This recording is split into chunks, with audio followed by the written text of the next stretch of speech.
নিৰাশ নহবি ৰন্তু, মই এতিয়াও হাৰি যোৱা নাই।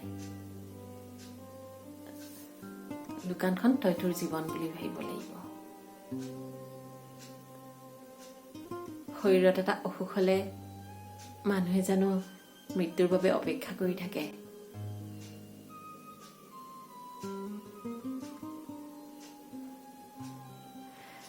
দোকানখন এইবাৰ আমি এটা নতুন ৰূপত সজাই তুলিম।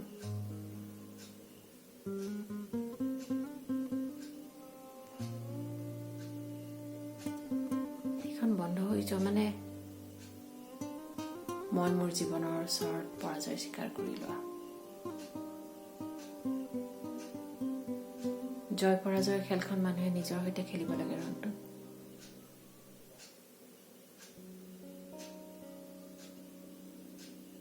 এফালে সাহস আৰু বিশ্বাস,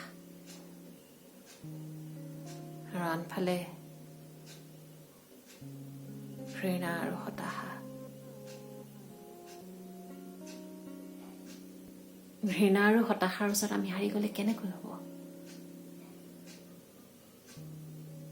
শত্ৰুতা আৰু অৱজ্ঞাৰে আঁতৰি যোৱা মানুহবোৰক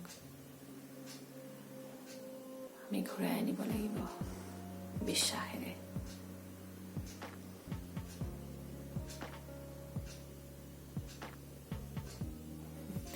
থানাই চাৰ্জশ্বিট দিব, আদালতত কেছ চলিব, আৰু এদিন এটা ৰায় হ'ব। এয়া এক দীঘলীয়া প্ৰক্ৰিয়া, দীঘলীয়া সময়।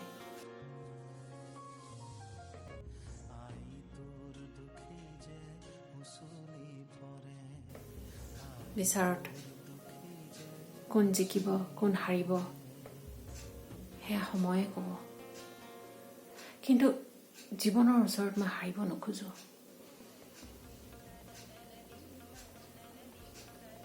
মই মানুহৰ আগত মোক শুদ্ধ ৰূপত প্ৰতিষ্ঠা কৰাৰ এয়াই আচল সময়। এই সময়ৰ এটা মুহূৰ্তও মই অবাবত খৰচ কৰিব নিবিচাৰো। দোকানৰ সম্পূৰ্ণ দায়িত্ব তই ল ৰন্তু। তোৰ লগত মই থাকিম ছাঁ হৈ।